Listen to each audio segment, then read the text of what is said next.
Aloha and welcome to the Savvy Luminary, an astrology podcast for entrepreneurs.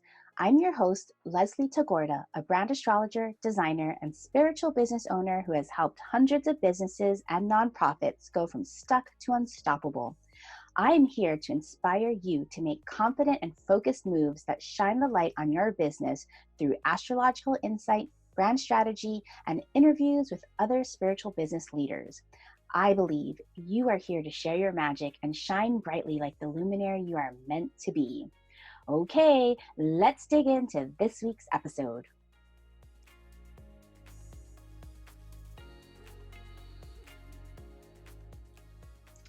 Hey everybody, it's Leslie Tagorda, your brand astrologer and designer here. And this week's episode is all about how to stay present and calm in your business during a time of global crisis. As you know, we're in the middle of a pandemic and it's a time of huge uncertainty. And as humans, we don't like uncertainty, even though uncertainty is the only certainty. But we as entrepreneurs and thought leaders have a unique opportunity and call to this global crisis. And really, I should change that dialogue about global crisis. It is a pivotal change. It is a change that we have needed for so long, although it's not coming in this like pretty package, right?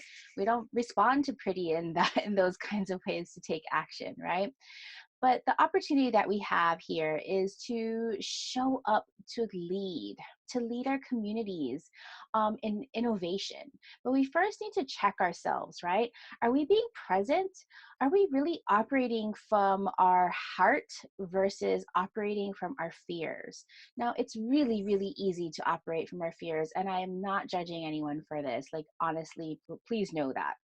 The astrology of the moment indicates we are definitely going through a global pivotal change. We'll talk a little bit about that during this episode. But now we get to decide if we're going to be acting out of scarcity and fear or acting out of love and abundance and humanity. I'm going to mention humanity a lot in our business. It's time for a change and for us to discover new opportunities and ways to serve our communities in an innovative way. So in today's episode, we're going to cover why this is a timely message and how the astrology is supporting us, or if you're into predictive astrology, how this was already predicted. I also want to kind of share my roller coaster of emotions during all of this, because I'm sharing this with you from all the things that I've learned over the last couple of days. I'm also going to cover what you can do for yourself to stay centered. Notice I didn't say grounded. There is a difference between staying centered and being grounded. And then how we can make the most of this time in our business and brands, because I hope as an entrepreneur, you are seeing this as an opportunity, not just a crisis. And at the very end of the episode, of course, I'm going to go through the astrology highlights for next week, because there are huge shifts coming. And I'm going to announce our very first guest. I am so excited to let you know who she will be. So, this whole week has been a little bit of a crisis, right? Things have been building up for a few weeks all across the country. This COVID-19 crisis started in China all the way back in January. It's kind of reached its peak in Italy. And in the United States here, it's still kind of unknown as to whether or not cities are going to be able to curb it before it becomes this really huge peak. I don't know if you've seen online those graphs about flattening the curve, right? So we don't over inundate hospitals and make scarce resources even scarcer, right? So they can be used for the people who actually really need them. And in all the circles that I belong to, from my musician circles, I think I've mentioned that I'm a classical musician, but on all the musician feeds and groups on Facebook and whatnot, gigs are getting canceled. And gratefully, musicians are now, at least in California, covered as employees. So they can actually collect unemployment benefits. But musicians talking about how do they innovate new ways of doing their job when there's no audiences. And actually, I thought this was pretty amazing to see these classical musicians who have been so stuck in their ways, looking at new ways of using technology to get out in the world and promote themselves and to do their businesses online versus just one-on-one. Many musicians make a second living, or not a second living, supplement their living being a teacher, a private lesson teacher. And only now have I been seeing some of these musicians say, hey, I'm going to go do my one-on-one lesson on Zoom or on FaceTime or on another online platform. And I'm like, hello, why haven't you been doing this for so long instead of like canceling your lessons and stuff? It's like the classical musician world. Sometimes they're a little bit slow on the uptake with change, right?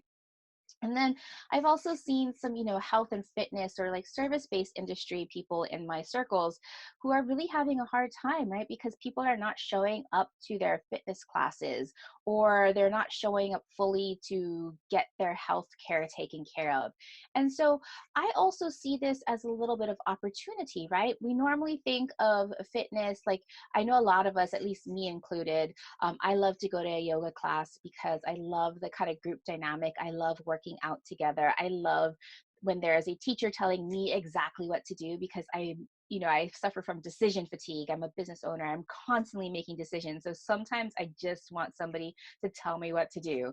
And that's why I love going to yoga classes. But I was watching some clients of mine and some associates of mine, like looking at their feeds and kind of like saying how this is crushing their businesses and how nobody's coming to their classes.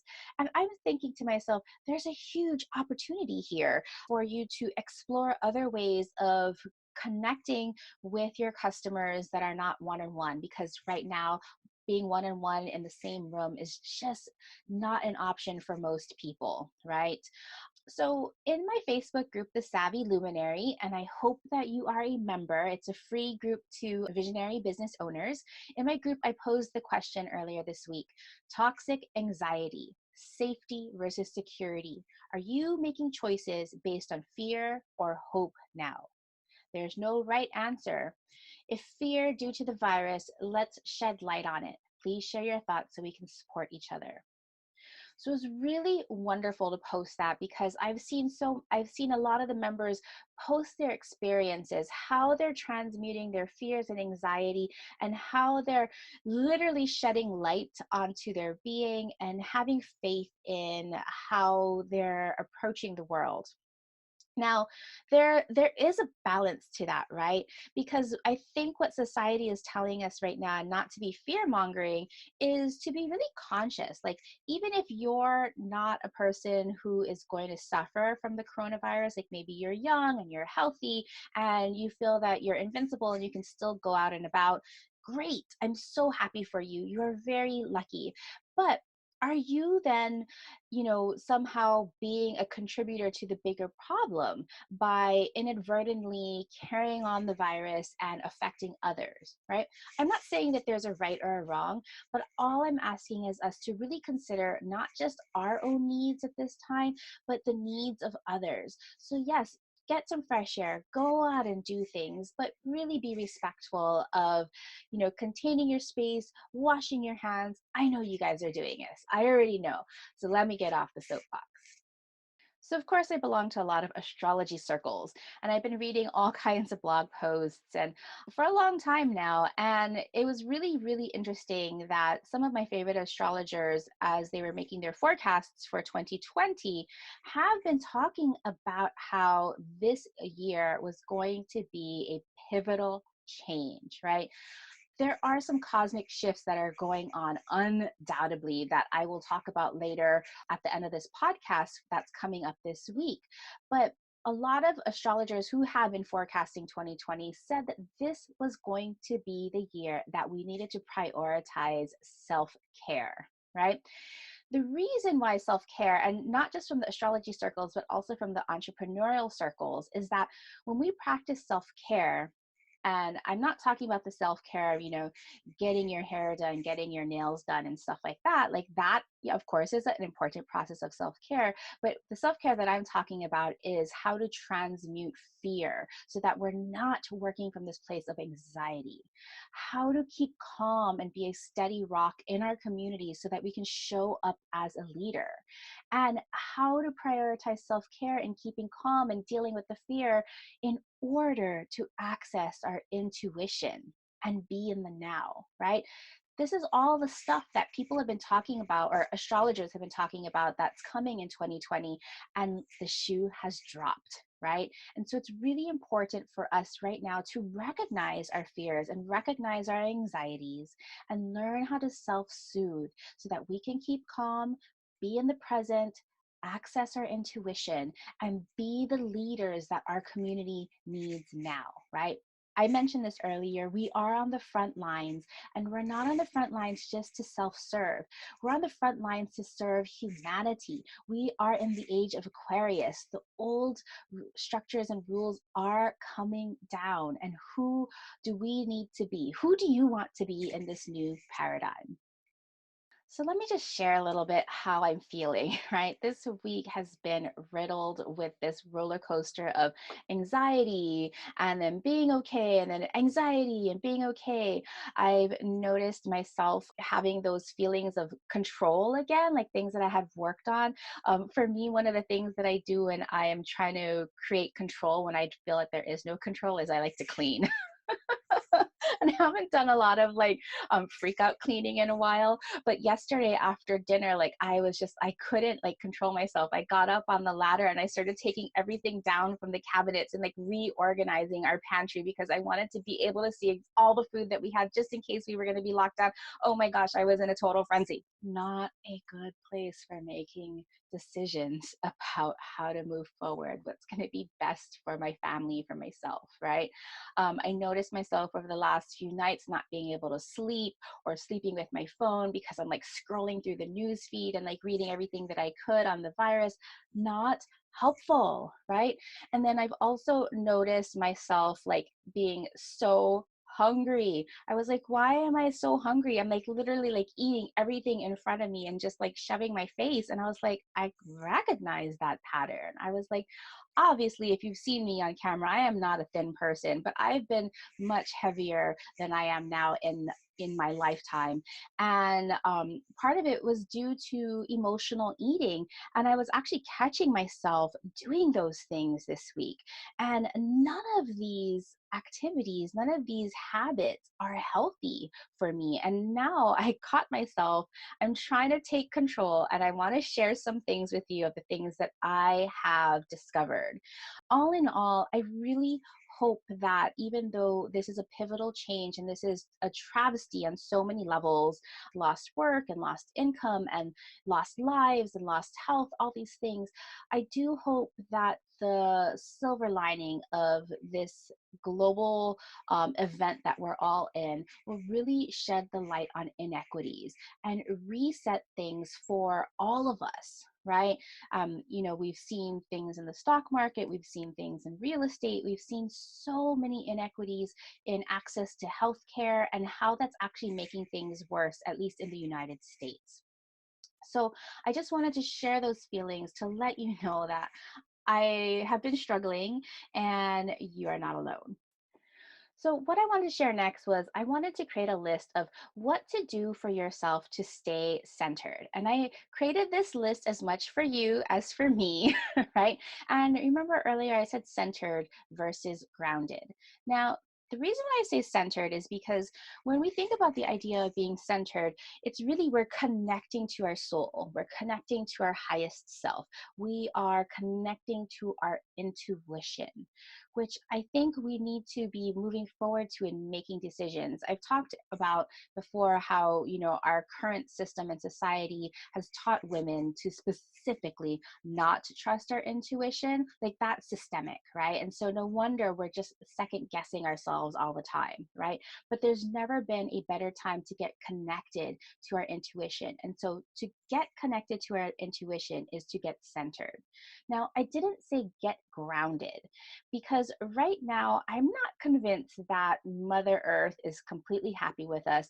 And honestly, most of us live on ground that was taken, right? Most of us live on ground that used to belong to somebody else, that was taken away in a very unjust way. So in essence, if we try to ground using literally the ground that we're standing on now, we might not be getting the best kind of feedback. That's just my take it or leave it, but I'm sticking with it, right? So what I would love for you to do is to stay centered to yourself, right? And so earlier I sent out an email with these tips, but these tips will also be on the show notes. So head over to the savvyluminary.com. So you don't have to take notes, just listen here. And if you need a reference point, head on to the Savvy Luminary and look up the episode to get your show notes. So the first thing that I want you to do to stay centered is to stay in the present, right? We're not dealing with the past, because when we deal with the past, we hold on to resentment and the would-haves and should-haves and could-haves. Not helpful. If we stay in the future, we're riddled with anxiety. What's going to happen? All this uncertainty, right? So the only place that we can stay in is the now. Are you okay right now? Do you have enough food right now? Do you have enough resources right now? More than likely, you do. So when you feel yourself spreading yourself out, thinking and projecting in the future or projecting in the past, bring yourself back in. Gather all of your parts in the future and the past and bring them into the right now. The next tip that I have for you to stay centered is to practice radical self-care. Earlier, I was talking about self-care as not necessarily the self-care that is getting your hair and your nails done, which is important because we do want to feel great about ourselves. But my self-care has been kind of on that end of the spectrum. It's been going down the tubes a little bit because I haven't been wanting to go to the salon to get my brows done, or my other grooming that is kind of intimate. I don't want to be around people right now, honestly, right? So what can we do to stay calm, right? What does radical self-care look like for you? Is it maybe doing a set of yoga poses at home? Is it maybe meditating? I heard some people in my business mastermind talk about tapping. I'm super curious about tapping. I don't know much about tapping, but people have been saying really great things about it. The idea of this self-care is to be able to self-soothe. If you feel that you have a safe place to go get some acupuncture or talk to a therapist, you can do those things online. Another form of acupuncture is Jin Shin Jitsu. There's so many different ways that we can self-soothe when we feel ourselves being really frazzled. So what can you do in the right here and right now to let go of anxiety and to practice self-care? Maybe all you will have time for right now is for a deep breath. But you know what? Those deep breaths will calm your nervous system. So I invite you to take a deep breath with me.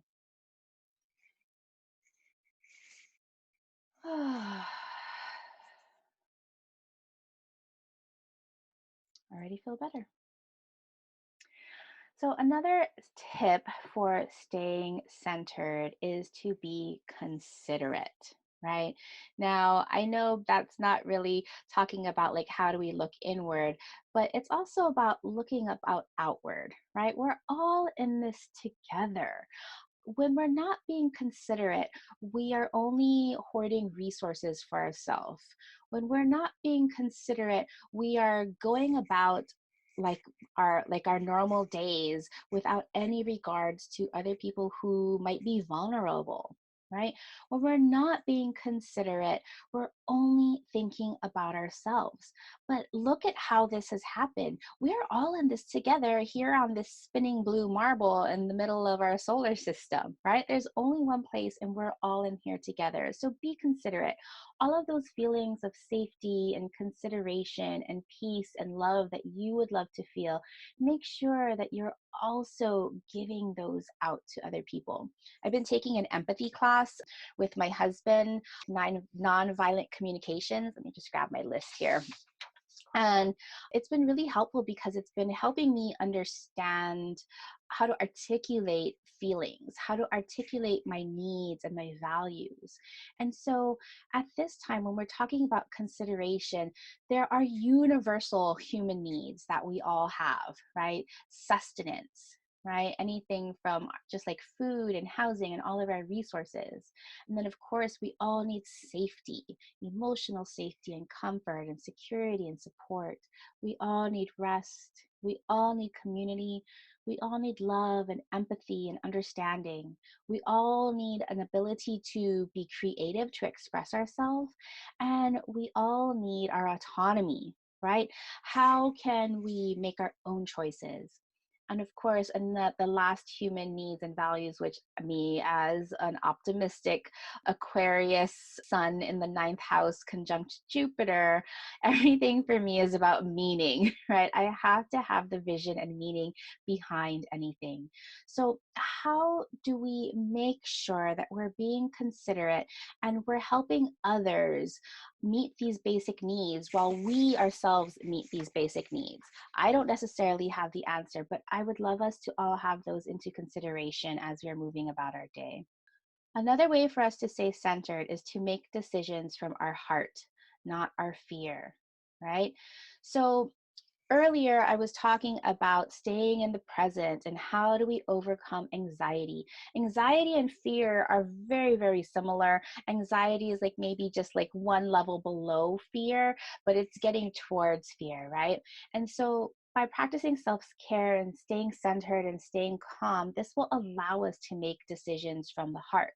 But to go an extra level deeper, doing things with love and intention keeps us in the present, but also adds love and joy to every little thing we do.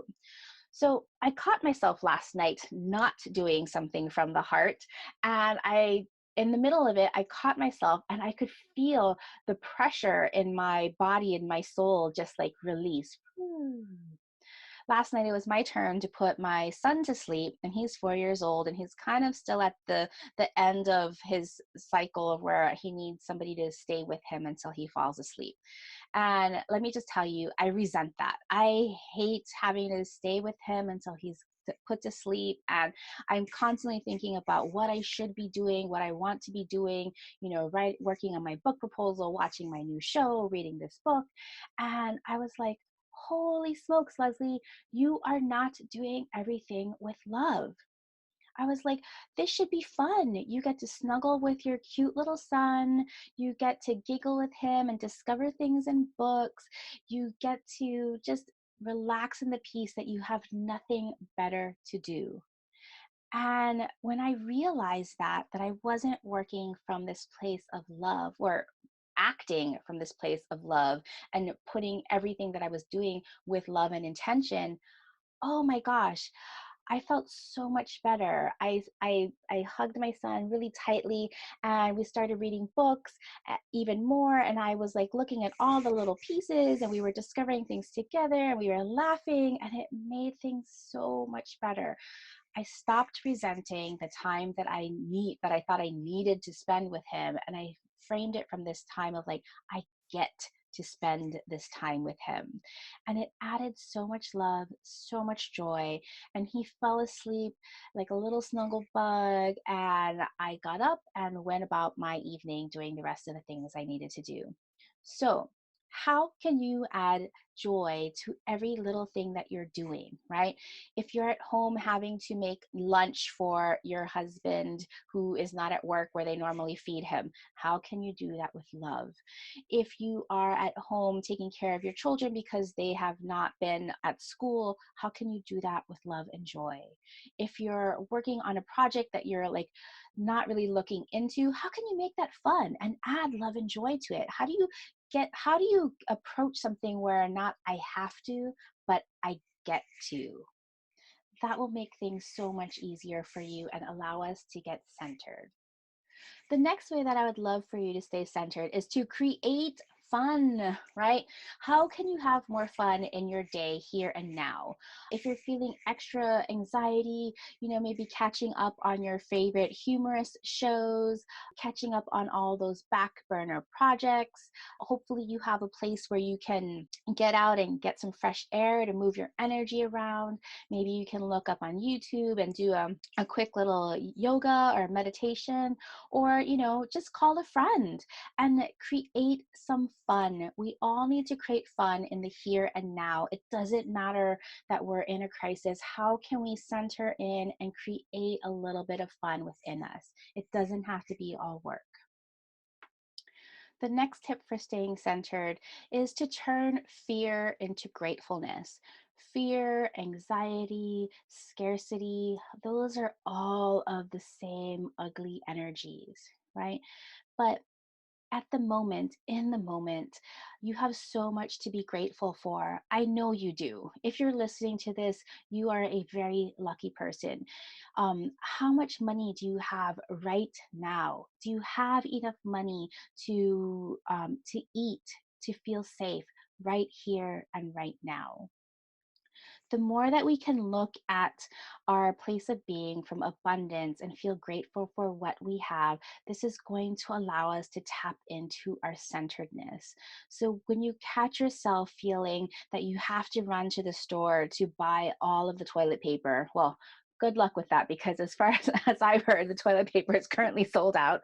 But if you're there trying to hoard tons of cleaning supplies and everything, I want you to just kind of center and ask yourself, are you purchasing all of these things from fear, or are you purchasing this from this place of abundance? Because, we have to share our resources here and know that you have enough now and feel grateful for it. The last tip for staying centered is, of course, to get help. We all need help. Sometimes this is just way more than we can handle, right? Especially for small business owners and entrepreneurs.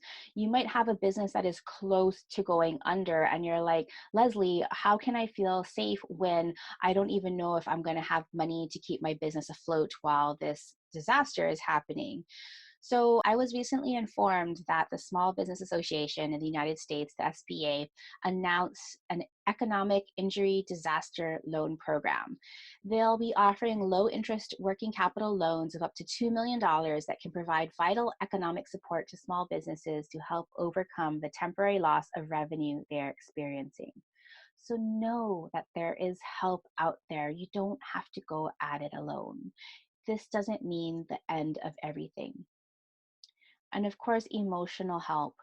Please find community. There's so many communities online right now, like the Savvy Luminary, the free Facebook group named the Savvy Luminary. We're here for you. We're sharing our anxieties. We're sharing what we're doing in our businesses to keep moving forward during this uncertain time.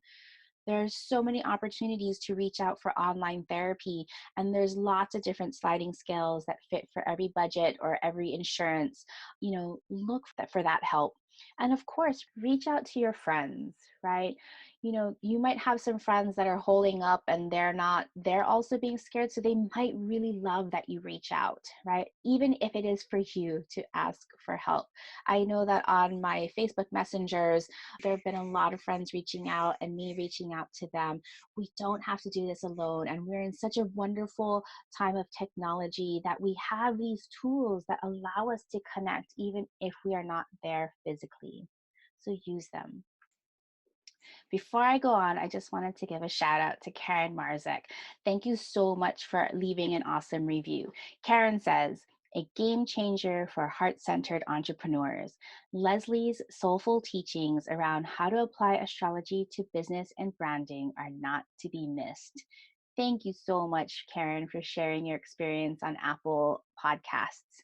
If you leave a review, I'll send one lucky reviewer each week a Savvy Luminary goodie bag. You can check out the photos of what's in the goodie bag on thesavvyluminary.com. All right, so let's talk about how to make the most of this time in your business. This is a huge time of opportunity. We are entrepreneurs and we are here to shake things up. We are here to lead by example. We are here to contribute with our communities, right? And nothing has changed because of this global epidemic. So, let's shake things up. The first thing that you need to do is you need to show up. You need to communicate with your community, right? So show up, share your story, contribute your wisdom on whatever platform you have. If you don't have a formal platform like a blog or a podcast or a Facebook group, no worries. Go live in your personal Facebook, go live in Instagram.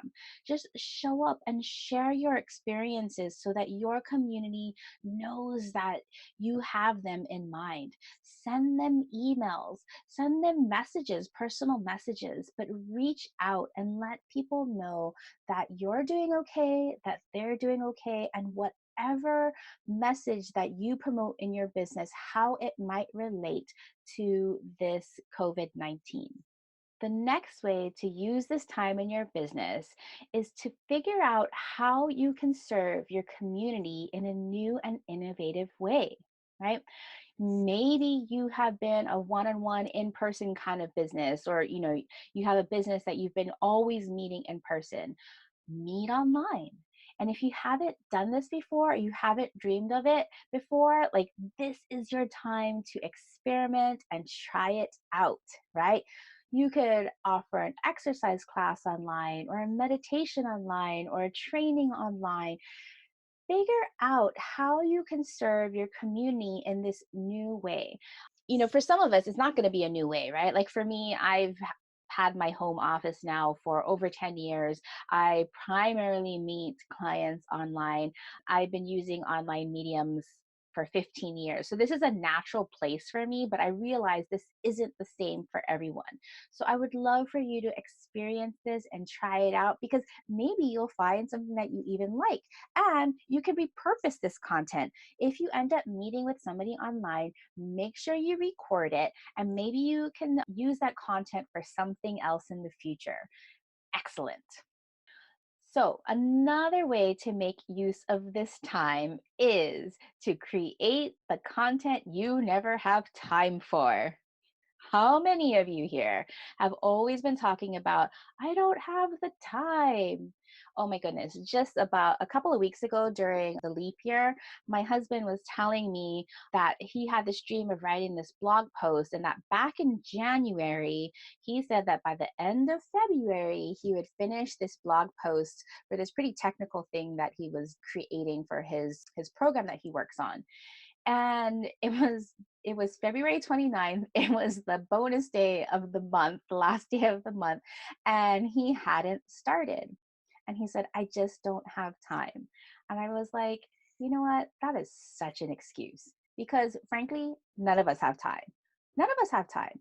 We make the time. We create the time. We prioritize the time. So I told my husband, long story short, I said, you know what? Why don't you work on your blog? I'll take our son out to the park for the rest of the afternoon and get to work on this thing and do it. And he did. He was grateful and all that stuff.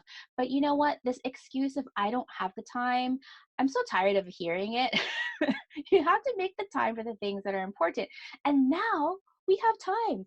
Most of us are going to experience some kind of quarantine a little bit, either self-imposed or imposed by your municipality, right? Now you have all of this time to work on the things that you have never had a chance to before, right? Like, what are these things that you wanted to create? Maybe you wanted to create a cornerstone blog post, or get that book proposal done, or get that video training done, or plan out a series of trainings because you knew that you wanted to move your business online but just hadn't had the chance to. How many of you still have an unfinished website or an unfinished course offering or a sales page? Look at all the time that we have now. This is about planning and creating content that's about the long game, right? It's about creating the content that you know that that you should have been. Sorry, let me take that back. I don't want to use that should have been. This is the time to create the content that you know is going to move the needle forward in your business, and have you show up as the expert in your brand, right? Do yourself a favor and create this content now. It is time. So, another way to make the best use of this time in your business is to plan for your future opportunities, right? We are looking at the future now, and the astrology of the season is telling us this. We'll get into that later. But if you ever thought that you were going to put a course together or a teacher training together or retreat together or do something a little bit differently than what you are doing now, plan for it. Plan for your future opportunities. Again, this is one of those things that I don't have time for planning, but those people that prioritize planning are the ones that actually move the needle forward and grow their business instead of making excuses for why their business is suffering, right? So make it happen. I know you can do it. Another way to make use of this time in your business is to offer a mini program, something mini, right? We're not talking about huge investments right now. I don't see people spending a lot of money right now because there's too many unknowns, but so many people are online right now. And, like I said earlier, maybe they're creating that content that they never had time to, or maybe they're planning for their next big opportunity. Where do you fit in there? Is there something small that you can offer that you already have that just needs a little bit of polishing up? So, for example, right now, I have a lot of tools for planning for your website and planning for your brand refresh so that you can use that time in a strategic way. And we're polishing that up right now as a mini offer that people can easily buy for just a few dollars to workshop some of these things so they have a plan of action on how to move forward with bigger projects. So, what can you offer right now? What is something small that you can offer? Anywhere from just a few dollars to $30 or maybe even $99. I know that there are some people right now who've been planning in person events, who are changing those in person events into virtual events, right? Because the people that have signed up for the events that are supposed to happen now, they've already reserved that time. So, let's not just throw it away. How can we repurpose what we've already planned, but make it more specific to the here and now that we find ourselves in? And of course, I mentioned it earlier with about self-care and keeping calm, but at this time in your business, it's never been more important to have fun in what you're doing and to act from your heart. I've noticed myself like feeling the crunch of things. I have to reach this deadline and I'm, working away, typing and like getting really in my head. And just like my story that I shared about with putting my son to sleep, I have to figure out how to add fun into the work that I'm doing. As I mentioned, I'm working on a book proposal so that I can submit it to Hay House. I'll be one of 13 participants who's going to have a chance at actually getting a real publishing contract. I think those chances are really high. And I know that I've been like working really hard on my book proposal, but that is not what I need to be doing right now. I've caught myself and said, hey, how can I have fun? Like, because this is actually really fun. It's been a dream of mine to be an author. I actually love creating content. I actually love writing. So why am I working so hard on a book proposal if I'm not having any fun? So I ask you, what can you do? How can you do? How will you do? How will you act from your heart as you do? So, luminaries, there are lots of opportunities here. I really do think that if we can look at the bigger picture and see the silver lining, that this is a much needed reset, right? There are going to be opportunities in real estate and investments and new ways to work and new offers to create. There's going to be so much change coming up. And instead of hiding from the change, let's be an agent for this change, an agent for good change. I can't wait to see what you are going to create. And I would love it if you would hop onto the Savvy Luminary and share some of your insights with us. As I mentioned, the Savvy Luminary on Facebook is a group, it's a community, a safe online space for entrepreneurs to connect and right now to share their worries, but to also share their inspirations and hope. In the Savvy Luminary, I love the community that I've built there because we're working together. And I'm would love to challenge people to show up and to use that place to show up and to speak their mind because it is a safe place. So if you're just getting started with being seen and being visible, the Savvy Luminary Facebook group is a perfect place to dip your toe into the water and to be seen.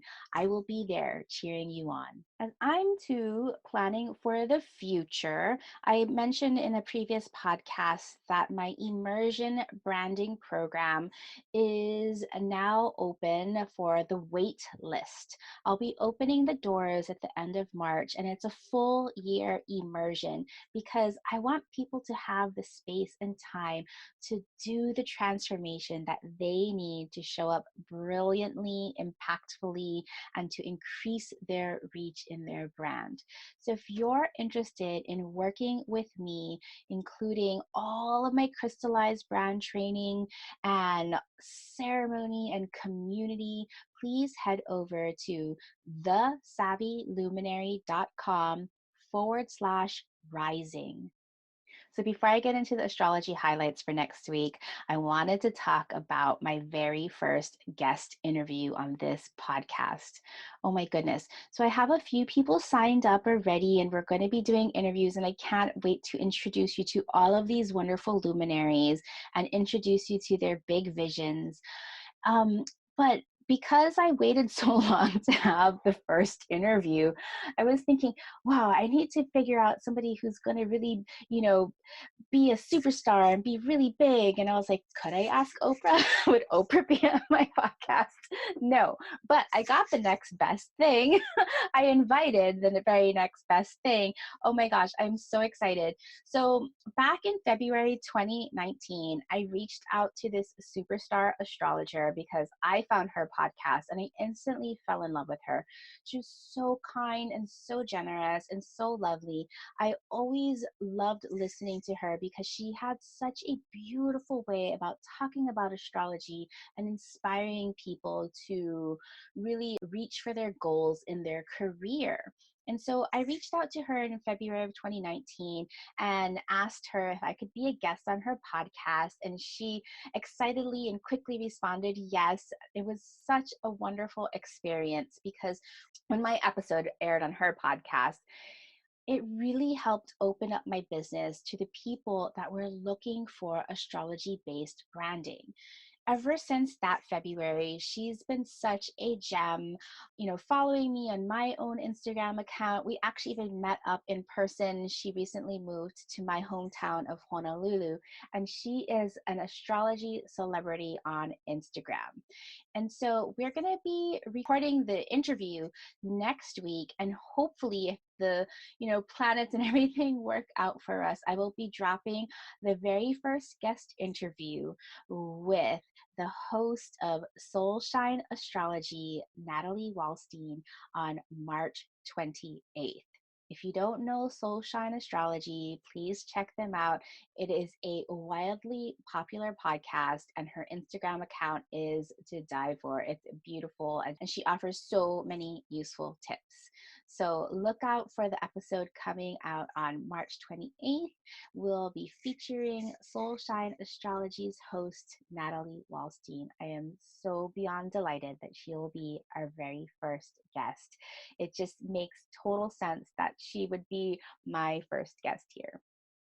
All right, so Mercury has started to go forward again. Thank goodness we're done with that first retrograde season.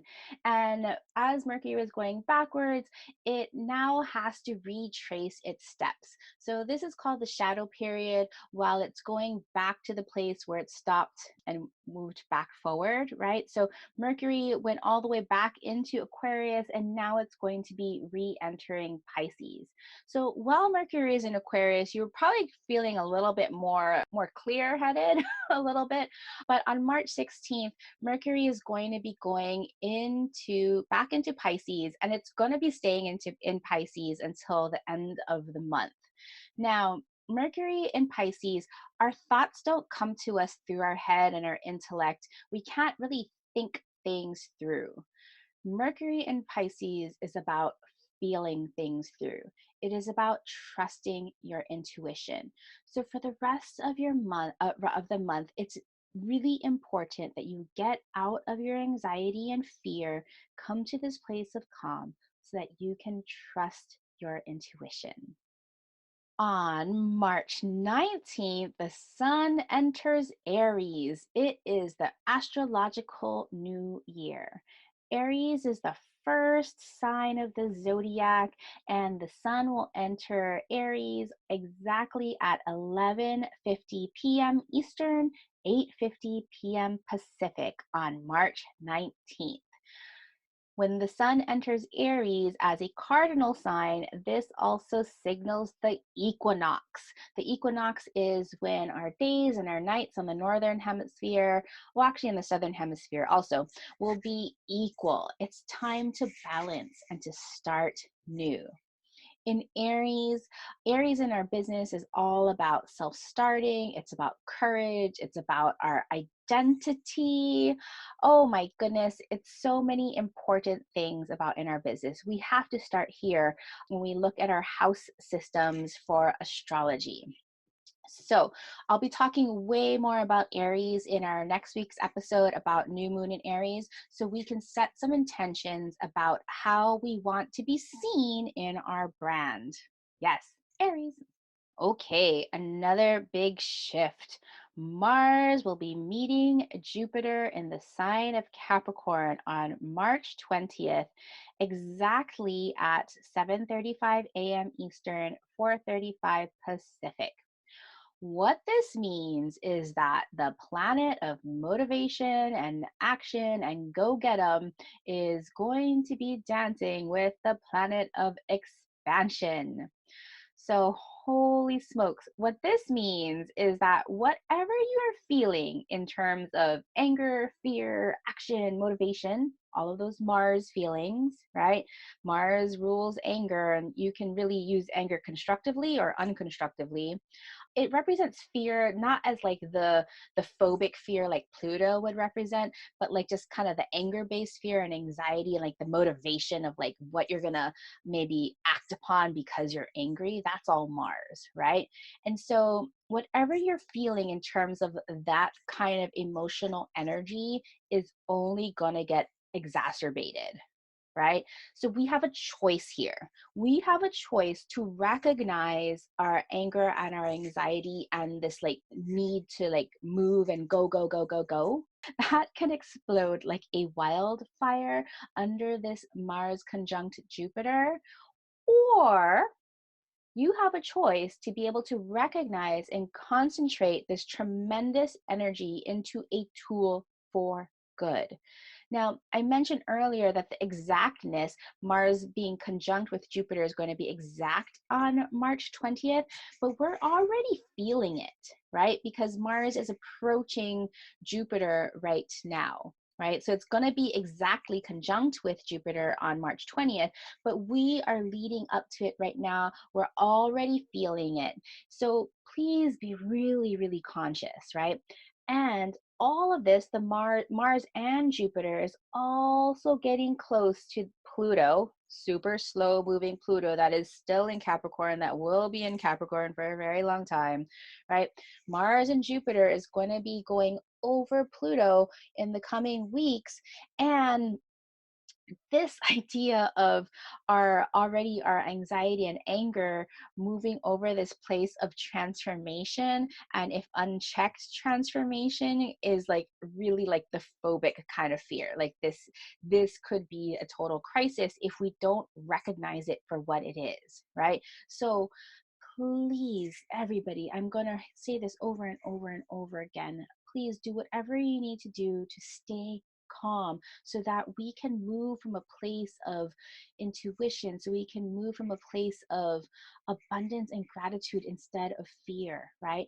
Let us change and concentrate this wildfire energy that has total potential to burn out of control into the perfect example. Somebody taught me this earlier, was to bring that wildfire energy and concentrate it into a blowtorch, a tool for transformation. What can you do with a blowtorch? You can weld structures together. You can weld metal together. You can build amazing things with a blowtorch, with the power of all of that vital energy fire, right? So don't let this Mars conjunct Jupiter let things blow out of control. Use all of your self-care to control the fire. It is time to ignite and take inspired action where you need to build strong foundations for your business and brand. How will you use this energy? Okay, here is the biggest shift that is happening. Planet Saturn enters Aquarius on March 21st at 11:58 p.m. Eastern and 8:58 p.m. Pacific. Now, what does this mean? Saturn, the archetype of restrictions and discipline and responsibility, is leaving its home base of Capricorn. It's been in Capricorn since December 2017, so it's been there for a while, right? Saturn stays in a sign for about 2.5 years, right? So every 2.5 years, you're going to feel this kind of structural shift in us, right? But because this is collective, we're looking at global, we're looking at societal shift, right? So while Saturn was in Capricorn, we were thinking about responsibility, we were thinking about processes, we were thinking about old structures, and we're thinking about governments and institutions and all these heavy things that we think about, Saturn being in Capricorn. But Saturn on March 21st is going to be going into humanitarian Aquarius, where it will be until May 10th. And because of our wonky retrograde systems, Saturn is going to go back into Capricorn from May 10th through December 16th. So it's going to dip back into Capricorn, and then it's going to go back into Aquarius at the end of the year again on December 16th, where it will stay in Aquarius until March 2023. I know that's a lot. So let me recap that again. Saturn is going into Aquarius on the 21st. It's going to stay there for a couple of months. Then it's going to go backwards into Capricorn because for the retrograde season. And then it's going to come back out of Capricorn on December 16th, 2020 at the end of the year, and where it will stay in Aquarius until March 2023. So we have a whole ton of Saturn in Aquarius, and I'm great with that. As an Aquarius sun, when Saturn is there, it's asking us to care for humanity, not just for ourselves, right? It's asking us to create structures and responsibilities for all of humanity, for the community, not just for the leaders. So, phew, what a roller coaster with Saturn going into Aquarius, back into Capricorn, into Aquarius. But what this does is to give us time to continue to reintegrate all of the structures that we built for sustainability. That's Saturn in Capricorn, that now asks us to look at how it's impacting our communities at large, right? Isn't this so beautiful how now the Capricorn and the Aquarius energies are combining so that we are building for sustainability and responsibility, not just for us, but for our communities. So, if you really are serious about being seen and expanding your reach and, being the luminary, it is time to care and create your communities. Create and cultivate your communities. Call in your people, right? And build out services that will enable them, right?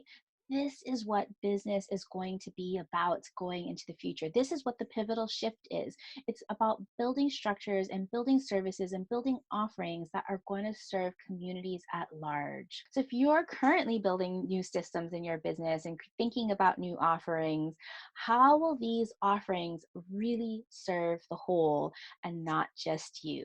Please think about that, because how you will lead now and with originality and innovation needs to serve for the betterment of all humanity in order for you to be a true luminary. We all have this responsibility to build in a new sustainable way that benefits all.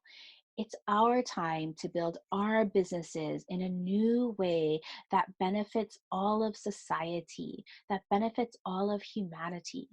So, what does that mean for you? Who is part of your community? Who is part of your society? Who is part of your slice of humanity? And what will you build for them? Remember, you're not alone, right? I've created the Savvy Luminary Facebook group as a safe online space. So please come here to connect, come here to share your worries, come here to share your wisdom and inspiration. We are here to support you. I want to be your cheerleader. I want to show you that you have something valuable to share and that you are meant to be a luminary. So please join us and celebrate with us and realize that you're not alone. That's all I have for today. Next week, we'll be talking about the new moon in Aries and how to lead with your rising sign. We'll be talking everything that Aries represents in our business. It's going to be a jam-packed, content-filled episode that's going to allow you to show up as the leader you are meant to be. Mahalo for listening to this brand new podcast.